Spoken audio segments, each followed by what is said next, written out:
Guys, તો આજે હું બનાવવાનું છું ભીંડાનું શાક. જો તમારું ભીંડાનું શાક ચીપકું થઈ જતું હોય અને તમને ભીંડાનું શાકમાં આમ થઈ જતું કે આમ ચીપકું થઈ જશે, નહીં ફાવતું, તો હું તમારા આજે નવી રીત શીખવાડું. નોર્મલ તો જૂની જ રીત તો, પણ ભીંડાનું શાક તમારા બનાવવું જો મારે તો ભીંડાનું શાક તમારે ચોટી જતું હોય ને, પોણે આમ ચીપકું થઈ જતું હોય ને, તો તમારે શું કરવાનું ખબર છે? તેલનું જે માપ છે ને એ વધારે રાખવાનું. કારણ કે જો તમારું તેલ વધારે હશે ને તો તમારે ભીંડા ચોટશે નહીં. મિનિમમ તેલ વધારે રાખવાનું, તો જ તમારું ભીંડાનું શાક ચીપકું નહીં થાય. ઓકે, તો ચલો ભીંડાનું શાક બનાવીએ. તો ગાઈસ, ફટાફટ આપણે ચોટેલું ભીંડાનું શાક બનાવ્યા વગર ચોટા વગરનું ભીંડાનું શાક બનાવીએ. ચલો, તેલની સાઈઝ તમે જોઈ લેશો, સાઈઝ છો ક્વોન્ટિટી. તો અમારું ઓન થોડું બંધ કરી દઈએ 2 મિનિટ, અવાજ બહુ કરો છો. સ્ટોપ, લાઈટ ચાલુ રાખીએ અને આપણે નાખીએ એમાં રઈ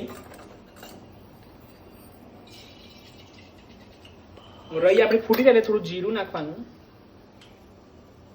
અને ગાઈસ, મોસ્ટ ઓફલી હું લસણના કટકા કરીને નાખું છું, પણ આજે આપણે લસણનું વાટીશું. ઓકે, હવે રઈ ફૂટી જાય પછી જીરું નાખીએ. જો આ રીતે લસણ વાટી નાખવાનું.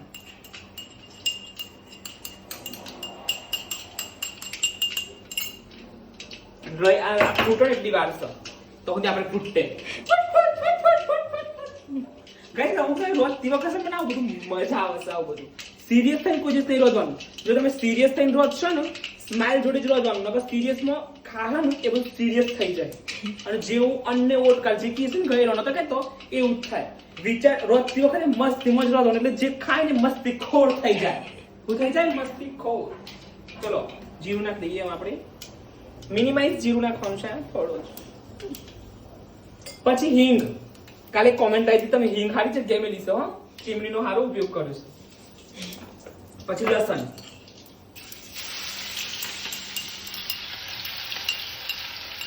અને ગેસ સ્લો કરી દેવાનું. અને લસણ થોડું શેલો ફ્રાય થવા દેવાનું, ગોલ્ડન બ્રાઉન.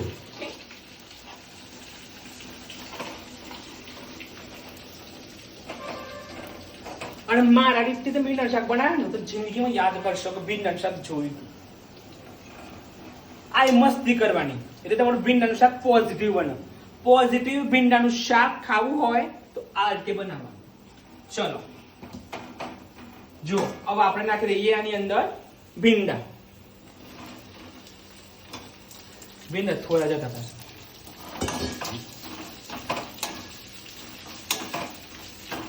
ગાઈસ, કોણ ખબર છે કે ભીંડાનું શાક ઢોકાય નહીં?